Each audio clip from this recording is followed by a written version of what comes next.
Major Norway earthquake. A major earthquake just struck Norway, and now one of the nation's few volcanoes has a theoretical chance, keyword theoretical, of soon erupting. The earthquake in question struck at 3:33 a.m. local time on March 10, 2025 near the remote but inhabited island of January Mayan 515 kilometers or 320 miles north of the Arctic Circle. As the ground rapidly shook back and forth for approximately 15 seconds, it is likely that some form of damage occurred to existing structures, with multiple reports from the island indicating MMI8 shaking was felt in two of the island's settlements.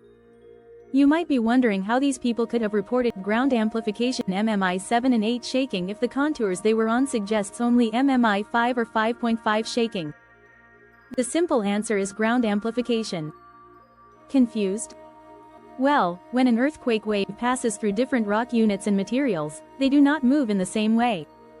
Any materials or rocks which are quite solid and dense will cause a seismic wave to speed up and have a lower amplitude wave, while anything not too solid such as sediments, or lightweight such as clay minerals causes the seismic wave to slow down and increase in amplitude, meaning anything built on the latter will experience far stronger ground shaking.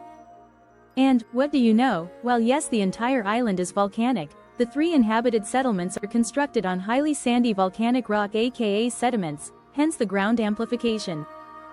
However, due to January Mayan currently being largely inhabited by military personnel, we are unlikely to hear any reports if there was any damage. The earthquake which struck geologic setting was a classic example of a purely tectonic not volcanic left lateral strike slip fault suddenly moving along a west-northwest to east-southeast trending fault line. This fault line is known as January Mayan Transform Fault, which accommodates the motion between segments of two mid-ocean ridges that act as divergent plate boundaries. But wait, Geology Hub, if this was a purely tectonic quake, why might it have a theoretical chance of triggering a volcanic eruption?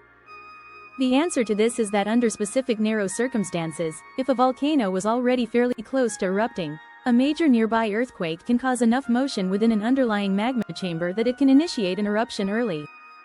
While there is no uniform proven rule set involving how strong the ground shaking must be to do this, I have found that MMI5 shaking seems to represent the minimal theoretical limit.